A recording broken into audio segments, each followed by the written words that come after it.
The hell is this? Some broke monkey walking in here weighing $20 million? Todd Brannigan snatched the certified check off his desk and held it up like a used napkin. Willa Crawford stood across from him, black, mid-40s. Verify the check. Call the escrow company. Verify? The only thing I need to verify is which barn you wandered out of. He picked up the check, $20 million, and tore it in half. Now get your black ass out of my bank. The whole lobby of Heritage First National Bank went quiet. Willa looked at the torn pieces. Then she pulled out her phone. Todd laughed. Oh, she's calling somebody. Good luck with that. But here's the thing. Todd Brannigan had no idea who he just messed with. And by the time he found out, it was already way too late. But before we get to that part, let me take you back to the beginning. Let me show you who Willa Crawford really was, because this story only hits different when you understand where she came from. Willa grew up on the south side of Detroit. Her mama drove a school bus 6 days a week. Her daddy sorted mail at the post office until his knees gave out. They never had much, but they had rules. Work hard, stay quiet, let your results do the talking. Willa followed those rules her entire life. She was the first person in her family to go to college, full scholarship, computer science. She graduated top of her class while working 2 part-time jobs and sending money home every month. By 26, she had started her own cybersecurity company out of a 1-bedroom apartment with a laptop and a folding table. By 32, that company had contracts with 3 Fortune 500 firms. By 36, she sold it for $440 million. Cash. But here's the thing about Willa. She never changed. She didn't buy a mansion in Beverly Hills. She didn't show up on magazine covers. She moved into a brownstone in a quiet neighborhood with her husband Calvin, an architect. She drove a 5-year-old Volvo. She wore simple clothes. No logos, no diamonds, just a thin gold wedding band. 2 years ago, Willa made a move nobody saw coming. Through her private holding company, Thornfield Capital, she quietly acquired a controlling stake in Heritage First National Bank. Majority owner, the whole thing. But she never put her name on the door, never announced it, never walked in demanding the corner office. She wanted to watch. She wanted to see how the bank actually operated when nobody important was looking. And what she heard, through internal reports, through whispered complaints, through numbers that didn't add up, told her something was very wrong at the Midtown branch. 9 complaints in 3 years, all from customers of color, all against the same manager, all buried. So on this particular Tuesday morning in March, Willa Crawford put on her linen blouse, grabbed a certified check for $20 million from a commercial property sale, and drove her Volvo to the Midtown branch of Heritage First National Bank. She didn't bring her lawyer. She didn't bring her husband. She didn't bring a bodyguard. She walked in alone, on purpose. She wanted to see it with her own eyes. Now let me tell you about the man she was about to meet. Todd Brannigan had been the branch manager at Midtown for 12 years. 12 years of running that place like his own personal kingdom. He had a system. It wasn't written down anywhere. It didn't need to be. Everyone who worked there understood it. If you were white and looked like money, you got the leather chair, the fresh coffee, and Todd's personal attention. If you were black, Latino, anything else, you got the rope line, you got the weight, you got the attitude. Todd pulled into the parking lot that morning in his leased BMW. Navy suit, gold cufflinks. He walked through the front door and shook hands with 2 white clients by first name. Smiled, laughed, asked about their kids. Then he walked right past Denise Holloway, a black teller who had worked at that branch for 3 years without so much as a nod, like she was furniture. He leaned into his assistant manager Colton Mercer's ear and cracked a joke about a diversity hire they had to interview last week. Colton laughed so hard his coffee almost spilled. That was the culture at Midtown. That was Todd's kingdom.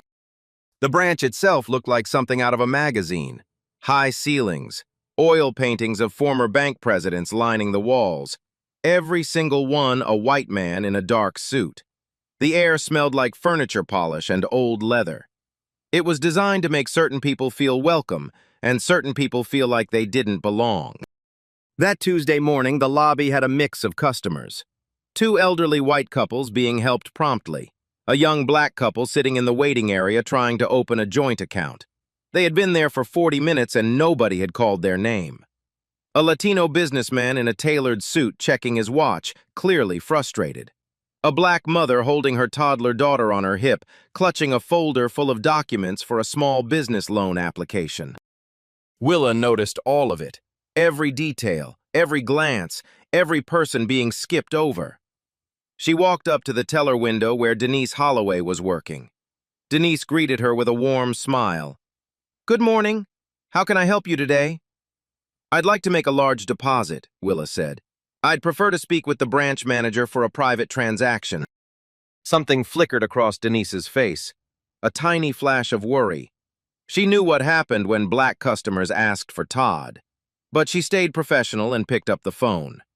"Mr. Brannigan? There's a customer here requesting to see you for a deposit." A pause. Then Todd's voice through the receiver loud enough for Willa to hear. "What do they look like?" Denise swallowed. "Sir? I said, what do they look like? I'm busy." Denise glanced at Willa. She's a woman, sir. She says it's a large deposit." Another pause. A sigh. "Fine, send her over." Willa heard every word. She said nothing. She simply walked toward Todd Brannigan's desk. And that's when everything started to fall apart. Todd Brannigan didn't stand up when Willa approached his desk, didn't offer a handshake, didn't gesture to the leather chair across from him. He just leaned back, arms crossed, and looked her up and down like he was sizing up a stray dog that wandered into a restaurant. "So," he said, "what's this about a deposit?" Willa sat down without being invited. She placed her handbag on her lap, unzipped it, and pulled out a certified check inside a clear protective sleeve. She slid it across the glass desk. $20 million, she said. "Certified check from Ashford National Escrow. I'd like to deposit it into my account."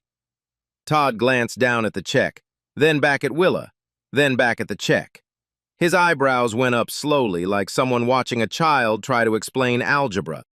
"20 million, he repeated. "That's correct." Todd picked up the check. He held it at an angle under the desk lamp. He turned it over. He squinted at the watermark. But here's the thing. He wasn't actually examining it. He was performing, making a show. Every movement designed to communicate one thing. "I don't believe you." "And this is yours," he said. Not a question, a challenge. "It's made out to my name," Willa replied. "Willa Crawford. You can see it right there." Todd set the check down and leaned back in his chair. He didn't touch his computer, didn't pull up her account, didn't reach for the phone to call the escrow company. He just sat there, arms crossed again, with this little half smile on his face. "Mrs. Crawford, or whatever your real name is, you want to tell me where you got this?" The air shifted. Willa felt it. Everyone within earshot felt it. "Excuse me?" she said. "I asked you a question. Where did this check come from?" "I told you, Ashford National Escrow. It's from the sale of a commercial property portfolio. The issuing firm's number is printed on the check. You can call them right now." Todd shook his head slowly. That smile never left his face. "See, here's the problem. I've been doing this for over 20 years. I've sat in this chair and processed thousands of transactions. And in 20 years, you know how many times someone who looks like you has walked in here with a $20 million check?" He held up a fist. "0. "Not once," he said. "Not one single time. So you're going to have to forgive me if I'm a little skeptical." Willa's hands rested flat on her knees. Her voice stayed level. "Mr. Brannigan, I'm not asking you to believe me. I'm asking you to follow your own bank's verification protocol. Run the check through your system. Call the escrow company. Confirm the funds. That's standard procedure for any large deposit." "Don't tell me about procedure," Todd snapped. His voice rose just enough for the nearest customers to turn their heads. "I know procedure. And my procedure says when something smells like fraud, I don't waste my time. This isn't fraud. How would I know that? Todd leaned forward now, both hands on the desk. You walk in here, no appointment, no advisor, no nothing, dressed like you're going to pick up groceries, and you hand me a check for $20 million. $20 million! You don't look like $20 million, sweetheart. You don't sound like it. And you sure as hell don't smell like it. That word, smell, landed like a slap across the face. Two customers in the waiting area shifted uncomfortably. Denise Holloway at her window froze, her fingers hovering above her keyboard. Willa didn't react, not outwardly, but something behind her eyes hardened. A door closing, a decision being made. I'd like to speak with your supervisor, she said. Todd laughed. Not a polite chuckle, a full laugh, the kind you do when somebody tells a joke that's too stupid to take seriously. My supervisor? He said. Lady, I am the supervisor. This is my branch. My name is on the parking spot outside, and I'm telling you, this check is not real. This transaction is not happening, and you need to leave. I'm not leaving until you verify the check. Then we've got a problem, because I'm not verifying anything. They stared at each other. 5 seconds. 10. The lobby was so quiet you could hear the clock on the wall ticking. Colton Mercer, Todd's assistant manager, had been watching from across the floor. He walked over now, standing just behind Todd's right shoulder. Arms folded, chest puffed. Backup arriving on cue. Everything okay here, Todd? Colton asked. But he wasn't asking. He was positioning. 2 white men on one side, 1 black woman on the other. Just fine, Colt, Todd said, not breaking eye contact with Willa. This lady here is about to leave, aren't you? Willa didn't move. No, she said quietly. I'm not. Todd's jaw tightened. The amusement drained from his face. Now it was just contempt. Pure, undiluted contempt. You know what? He said. He picked up the check again. Let me make this real simple for you. And that's when he did it. He held the certified check, $20 million, printed on security paper, issued by one of the most respected escrow firms in the country, and he tore it. Slowly, right down the middle. The sound of the paper ripping was the loudest thing in that building. He dropped the 2 halves on the desk like used tissues. There, he said. Problem solved. Now I'm going to ask you one more time, nicely, to get your black ass out of my bank, before I call somebody who'll make you leave. The lobby was frozen. 15 people, customers, employees, nobody breathed. An elderly white woman near the entrance put her hand over her mouth. The young black couple in the waiting area, the ones who'd been ignored for 40 minutes, stood up and left without a word. The black mother near the door pulled her daughter closer, her eyes wide with something between fear and fury. Denise Holloway gripped the edge of her counter so hard her knuckles turned pale. And Willa Crawford, the woman who'd just been called a monkey, told to leave, had $20 million torn up in her face, did something nobody in that lobby expected. She picked up the torn pieces, folded them neatly, placed them inside her handbag, zipped it shut. Then she looked at Todd Brannigan and said 4 words. I need your full name. Todd snorted. Todd Brannigan, employee numbers on the wall behind you, and good luck finding anyone who gives a damn about your little complaint. Willa nodded. She pulled out her phone, dialed 1 number. It rang twice. Gerald, she said, her voice as calm as still water. Midtown branch, right now. She hung up, sat back down, crossed her legs. Todd watched her. For the first time, just for a flash, something crossed his face that looked almost like uncertainty, but it passed quickly. Gerald, he muttered. Who the hell is Gerald? He was about to find out. Now, most people, most reasonable, rational human beings, would have looked at this situation and thought, okay, maybe I went too far. Maybe I should double-check before I tear up a $20 million check and call a woman a monkey in front of the entire bank. But Todd Brannigan was not most people. Instead of pausing, instead of thinking, instead of doing the one thing that might have saved his career, he doubled down. hard. He picked up the desk phone and dialed 911. Yes, hello. This is Todd Brannigan, branch manager at Heritage First National Bank, Midtown location. I need to report an attempted fraud. I've got a woman here who tried to deposit a forged check for $20 million. She's refusing to leave the premises. He said it loud, on purpose. Wanted the whole lobby to hear, wanted Willa to hear. Black female, mid-40s, linen blouse. She's sitting in front of my desk right now. He hung up and looked at Willa with the satisfied expression of a man who believed he just won. Police are on their way, sweetheart, he said. Last chance to walk out of here on your own. Willa didn't move. Her hands stayed in her lap. Her breathing was steady, but something had shifted behind her eyes. Not fear, something deeper, something colder. She was a black woman sitting in a bank. A white man had just called the police on her. She knew, the way every black person in America knows, exactly what could happen next.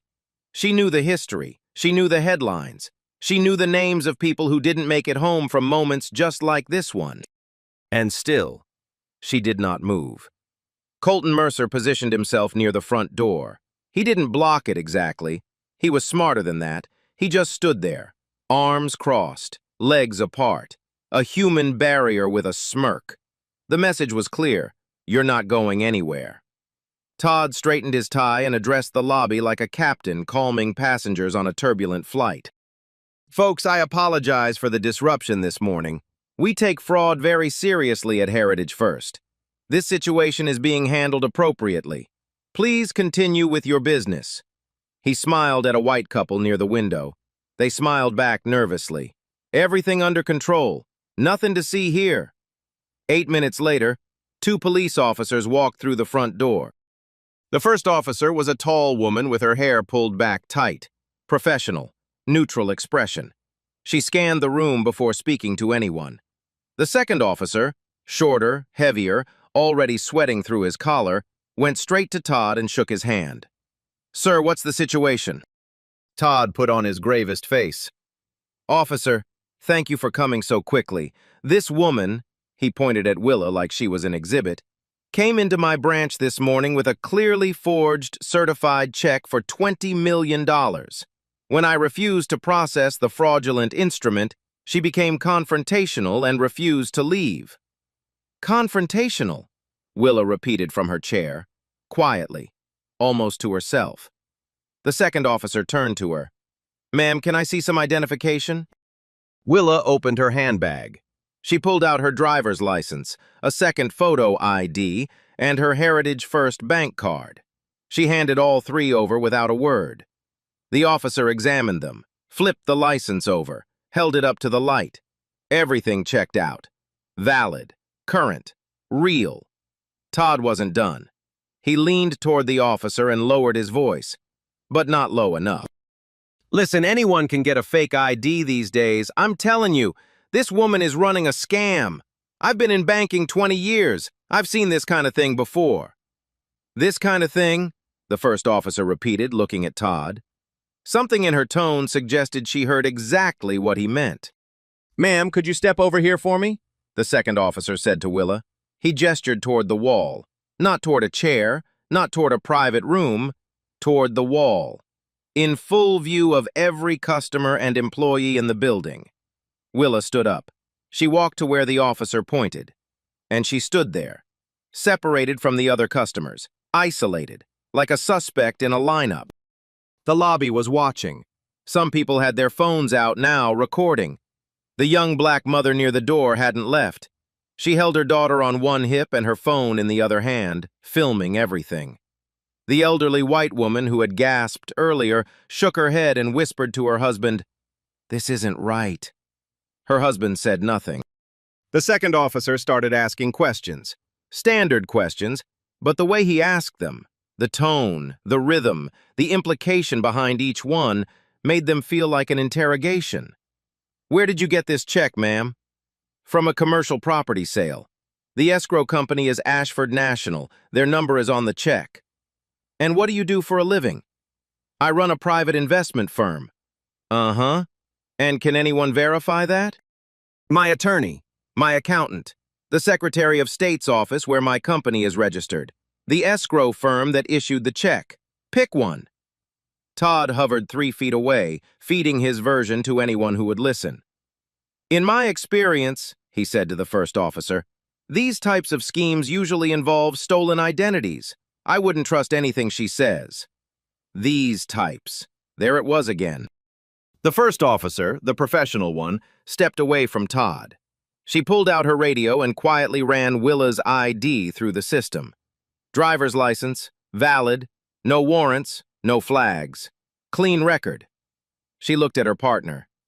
She checks out, she said quietly.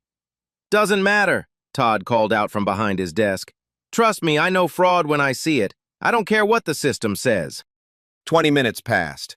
20 minutes of Willa Crawford standing against a wall in a bank she owned, being watched like a criminal by people who worked for her. And here's the detail that still gets me. During those 20 minutes, while Willa was standing there humiliated, surrounded by police, a white man in a polo shirt walked into the bank. He carried a duffel bag. Inside it, $50,000 in cash. No certified check, no escrow paperwork, no appointment. Just loose cash in a bag. Todd got up from his desk, walked over, shook the man's hand, called him by his first name, processed the deposit personally in under 10 minutes, offered him coffee. $50,000 in cash from a duffel bag, no questions asked. $20 million in a certified check from a black woman. Police called. Willa saw it. The officers saw it. Denise Holloway saw it. Everyone in that lobby saw it. Nobody said a word. Well, almost nobody. Denise Holloway stepped out from behind her teller window. Her hands were shaking. Her voice was shaking too. But she walked up to the first officer and said what nobody else in that building had the courage to say. Officer, I need to say something. That woman provided valid identification and a certified check from a legitimate escrow firm. Our bank protocol requires us to verify large deposits through our system before making any determination. Mr. Brannigan didn't follow protocol. He didn't verify anything. He just... Denise, Todd's voice cut through the lobby like a blade. Back to your window. Now.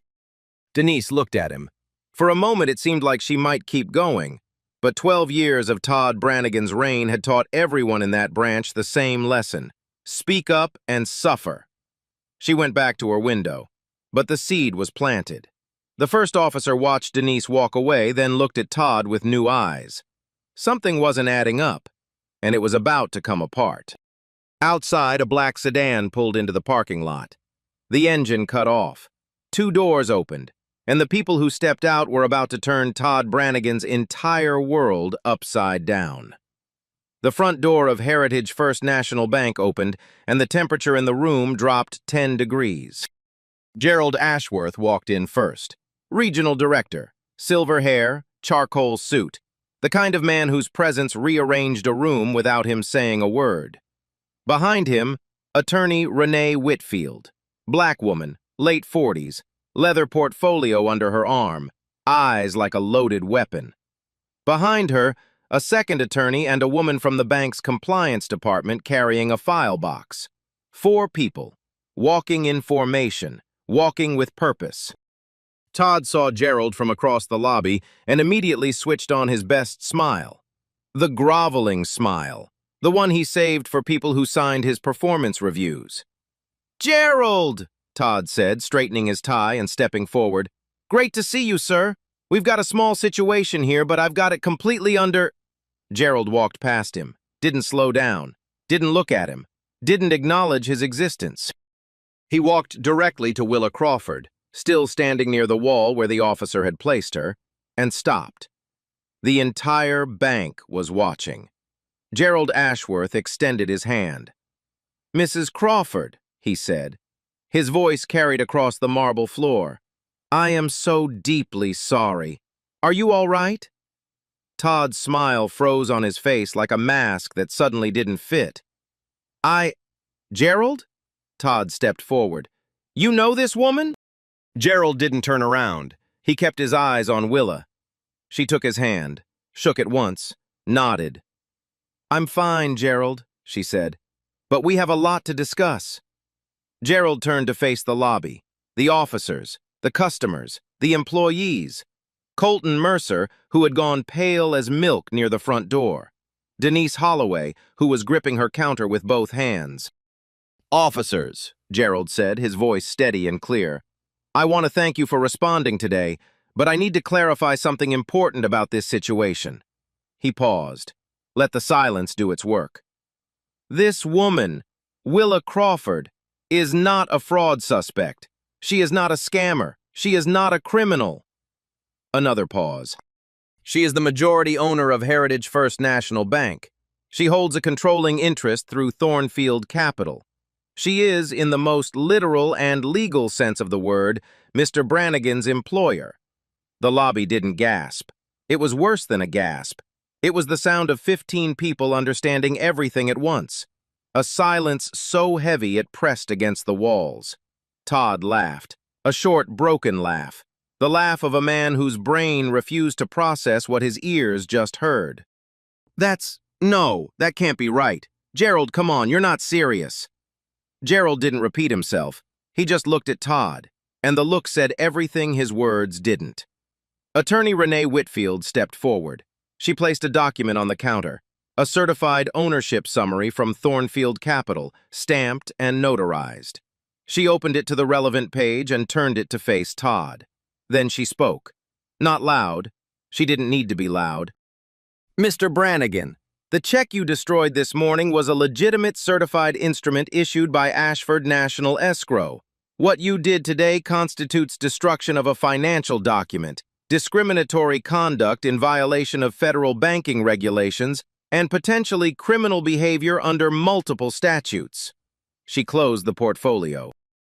"This entire interaction has been captured on the bank's internal security cameras. Mrs. Crawford has already requested that all footage be preserved. I'd advise you not to touch anything in your office." The second officer, the one who had shaken Todd's hand when he arrived, took a step backward. The first officer nodded slowly, her face unreadable. The power in that room had reversed completely. The air itself felt different, like gravity had shifted and everyone was still finding their footing. Willa stepped away from the wall. For the first time since she walked into this bank, she spoke with her full voice. Not louder, but fuller. The voice of someone who no longer needed to hold back. "Todd, I came into this branch today as a customer. I wanted to see how this bank treats people who look like me." She paused. "Now I know." She turned to the lobby, to the customers who had been watching, to the mother holding her child, to the elderly woman by the entrance, to Denise Holloway behind her counter. "I apologize to every person in this building who was ever made to feel unwelcome. That ends today." Todd's face had drained of all color. His hands trembled at his sides. He looked to Colton Mercer for support. Some sign, some solidarity, anything. Colton was staring at the floor. Denise Holloway was crying at her window. Not from sadness, from 3 years of relief crashing down at once. And the young black mother by the door, the one who had been recording this whole time, lowered her phone and whispered to her daughter, "You see that, baby? That right there." The next 60 seconds were the longest of Todd Brannigan's life. He went through every stage of desperation like a man drowning in shallow water. Denial first. Always denial first. This is a misunderstanding," he said, tugging at his collar. "I was following protocol. We have procedures for large deposits. I was protecting the bank. That's my job. That's what I'm supposed to—" "You tore up a certified check," Gerald said, "and called a customer a monkey." Todd flinched. "I didn't. It was a figure of speech. I didn't mean it like—" "You called the police on the majority owner of this institution," Renee Whitfield added. "You had her detained against a wall in her own bank for 20 minutes. You destroyed a $20 million financial document without running a single verification. None of that is protocol, Mr. Brannigan. That is prejudice." Todd switched to deflection, the second card in the deck. If she had just told me who she was from the beginning, if she'd said something, I would have handled it differently. How was I supposed to know? She didn't look like... He stopped himself, but too late. Everyone heard where that sentence was going. Willa spoke from her chair, calm, precise, final. I shouldn't have to announce who I am to be treated with basic respect, Todd. I walked into this bank as a customer. I gave you my name. I gave you my ID. I gave you a certified check with a verification number printed on it. You didn't check any of it. You looked at my skin and made your decision. Todd tried the last card, the false apology. Mrs. Crawford, I sincerely apologize if there was any misunderstanding. I have the utmost respect for... Stop, Willa said. One word. It hit like a door slamming shut. Gerald stepped forward. Todd, you're suspended effective immediately. Hand over your keys and your access badge. You will be escorted from the building by security. Todd's mouth opened. Nothing came out. His hand went to his belt where his keys hung. He unclipped them slowly, like a soldier surrendering his weapon. He placed them on the glass desk, the same desk where he'd torn up the check less than an hour ago. He removed his badge, set it next to the keys. Gerald didn't touch them. He just nodded to the security guard who had appeared near the front entrance. Then Gerald turned to Colton Mercer. Colton had been inching toward the back hallway, trying to disappear, trying to become invisible. Mr. Mercer. Colton froze. You stood by and watched. You positioned yourself at the door to intimidate a customer. You participated in the hostile environment Mr. Brannigan created. Not just today, but by all accounts for years. You're suspended as well, pending a full investigation. Colton's face flushed red from his collar to his hairline. I was just doing my job, he muttered. I was just following Todd's lead. That's exactly the problem, Gerald replied. The security guard walked Todd to the front door. Todd had to cross the entire lobby, the same lobby he had ruled for 12 years. He passed the teller windows where employees he bullied worked in silence. He passed the waiting area where customers he profiled sat in invisible lines. He passed Denise Holloway, who watched him go with tears still wet on her cheeks. Nobody said goodbye. Nobody wished him well. Nobody looked at him with sympathy. The glass door opened. Todd stepped through. The glass door closed behind him. 12 years, gone in 12 minutes. The first officer approached Willa. She took off her hat and held it against her chest. Ma'am, I owe you an apology. I should have verified the situation more thoroughly before I let it get to this point. I'm sorry. Willa nodded. Thank you. The second officer said nothing. He was already calculating the complaint headed his way. He left through the side entrance without making eye contact with anyone. Gerald moved closer to Willa. He lowered his voice, but not by much. This branch will be overhauled, top to bottom. I should have caught this sooner, Willa. That's on me. Willa looked at him, not with anger, not with forgiveness either, something in between. Yes, she said, it is, but now we fix it. The next 48 hours moved fast. Heritage First National Bank launched a full internal investigation into the Midtown branch before Todd Brannigan's BMW even left the parking lot. Willa didn't ask for it. She ordered it. And she made sure the people conducting it had no connection to Todd, no loyalty to the old guard, and no reason to bury anything. What they found was worse than anyone expected. 3 years of data. 3 years of transactions, loan applications, approval rates, denial rates, service times, complaint logs.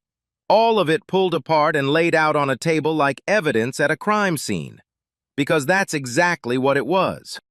Black and Latino applicants at the Midtown branch were denied loans at a rate 340% higher than white applicants with identical financial profiles.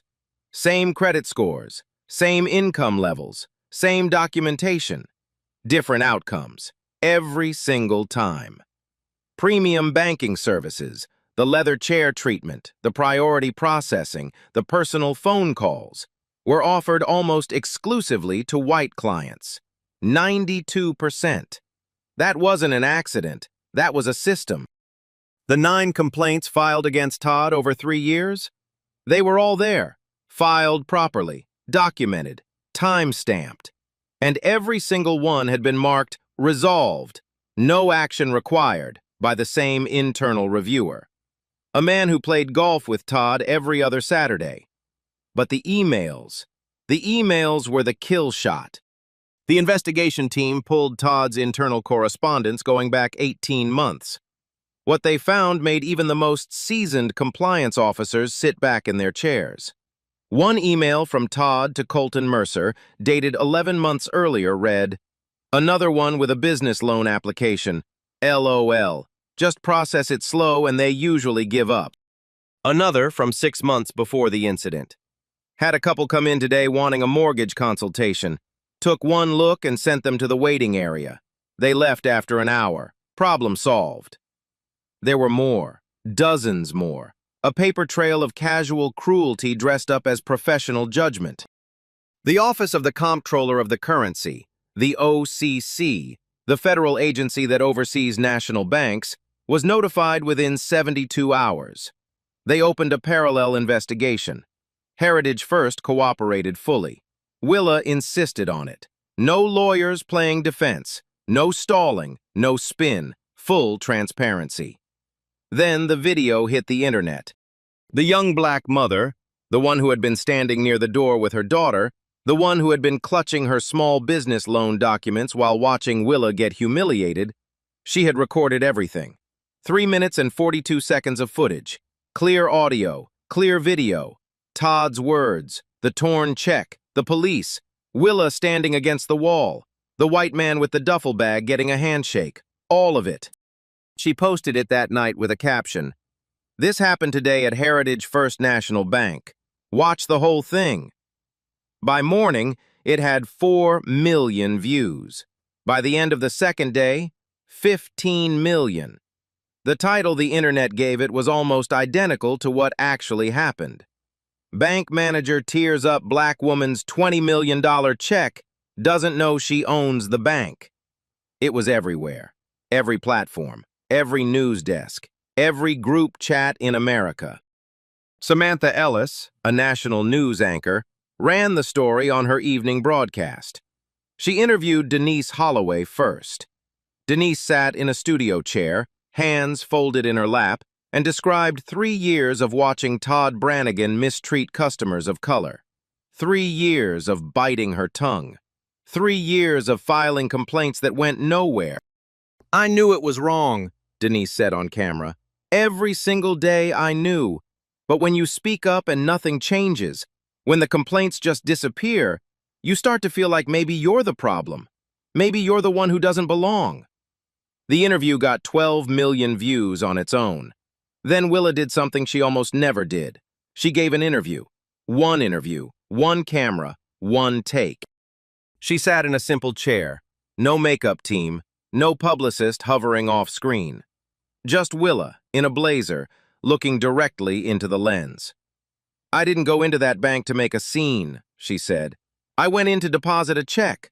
What happened next is what happens to black people in financial institutions every single day. Except most of them don't own the bank. Most of them don't have a Gerald to call. Most of them just have to stand there and take it." That clip alone was shared over 20 million times. The public response was massive.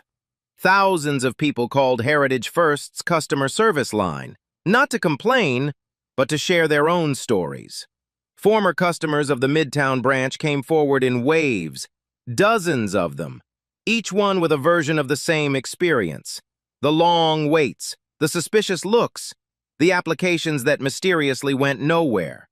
The feeling of being watched, followed, questioned for simply existing in a space that was supposed to serve them. Then came the legal consequences. Todd Brannigan was formally charged with destruction of a financial instrument and violation of federal anti-discrimination banking statutes. The charges carried a maximum penalty of 10 years in federal prison and $500,000 in personal fines. Colton Mercer was charged as an accessory for enabling and participating in a documented pattern of discriminatory conduct. He faced up to 3 years and $100,000 in fines. Multiple former customers filed a class action civil lawsuit against the bank for systematic discrimination under Todd's management. Willa didn't fight it. She directed the bank's legal team to cooperate fully with every plaintiff. The trial lasted 9 days. Todd took the stand on day 6. He wore a suit that didn't fit right anymore, lost weight, dark circles under his eyes. His attorney tried to paint him as a diligent manager who made a single error in judgment. Then Renee Whitfield stood up for cross-examination. She played the security footage, every second of it. The lobby watched Todd tear the check on a 60-inch screen mounted behind the witness box.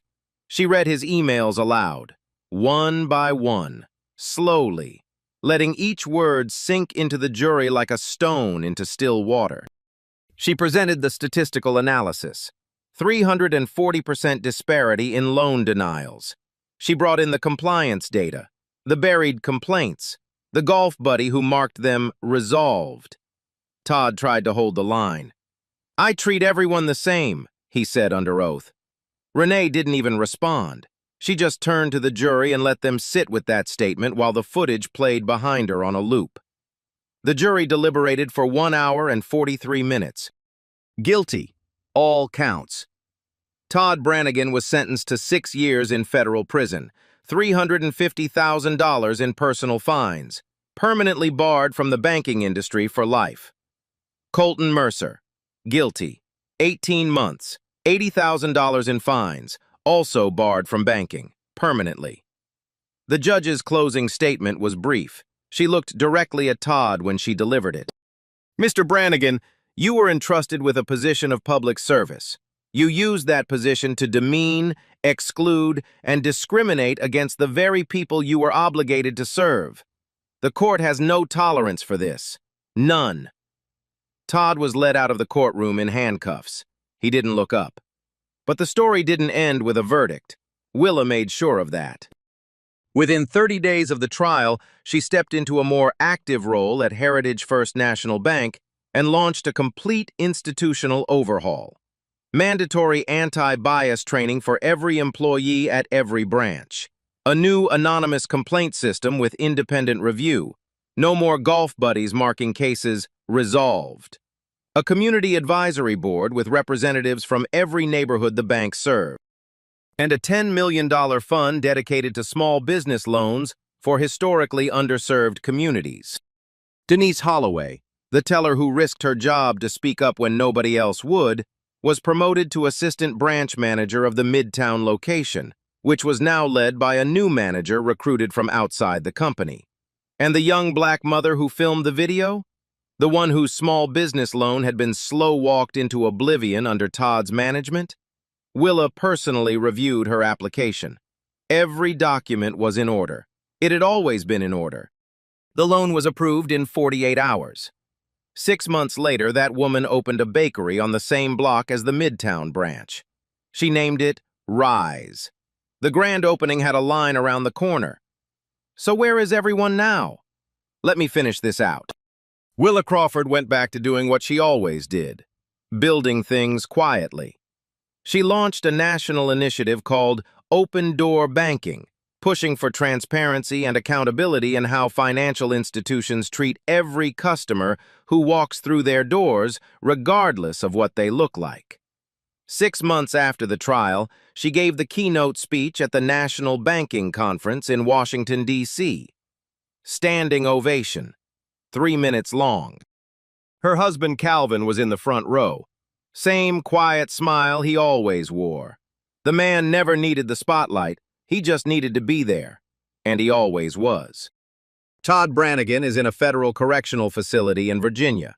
He filed 2 appeals, both denied. His banking license, permanently revoked. The leased BMW was repossessed 3 weeks after his sentencing.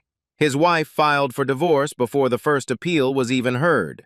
The last anyone heard, he spends most of his days in the prison library, reading financial newspapers about an industry that will never let him back in. Colton Mercer completed his 18 months, got out, moved to another state. Changed his phone number. No bank in the country will hire him. His name comes up on every industry background check now, right next to the words discriminatory conduct and accessory. Denise Holloway is thriving. She finished her first semester in an MBA program, paid for by a scholarship fund Willa created specifically for bank employees who demonstrated integrity under pressure. Denise was the first recipient. She told a reporter last month that she still thinks about that Tuesday morning every single day. Not the pain of it, the moment she decided to speak up anyway. Gerald Ashworth retired 6 months after the incident, quietly. No farewell party. In his retirement letter, which was later leaked to the press, he wrote one line that stuck with everyone who read it. "I should have looked closer sooner. Willa Crawford held a mirror up to this institution, and I didn't like what I saw, but I'm grateful she did it." The Midtown branch of Heritage First National Bank looks different now, physically different. The oil paintings of old white men in dark suits, gone, replaced with portraits of the community the bank actually serves. Diverse faces, real people. The waiting area has been redesigned. No more rope lines, no more invisible sorting system. Customer satisfaction scores have risen 60%. Minority lending at that single branch has increased 280%. And that bakery, Rise, the one opened by the young mother who filmed the video, it's become a neighborhood landmark. She put a small framed photo behind the register. It's a screenshot from her video, the moment Willa Crawford sat down in that chair and refused to leave. Underneath it, a handwritten note, "Stay seated." And that's what I want to leave you with today. This story started with a piece of paper being torn in half. But what was really being ripped apart wasn't a check. It was someone's dignity, someone's right to exist in a space without being questioned, profiled, and humiliated for the color of their skin. Willa Crawford didn't need anyone to save her. She had the power to save herself. But most people don't have that power, and that's exactly why the rest of us need to speak up. Denise Holloway spoke up, and it mattered. That young mother hit record on her phone, and it mattered. Small acts of courage. That's how systems change. Not from the top down. From the person standing right there in the room who decides that silence is no longer an option. Justice doesn't always come this clean. In real life, it's messy. It's slow. Sometimes it doesn't come at all. But it always starts the same way, with one person who refuses to look away. So let me ask you this. Have you ever witnessed something like this? In a bank, in a store, at a traffic stop, in a restaurant? What did you do? And if you could go back, would you do it differently? Drop your story in the comments. I read every single one. If this story made you feel something, anger, hope, both, hit that like button. Share it with someone who needs to hear it. And if you're new here, subscribe. We tell stories like this every week. Stories about people who refused to stay silent and changed everything. Because the truth is, every single one of us has the power to be the person who speaks up. The only question is whether we will. I'll see you in the next one.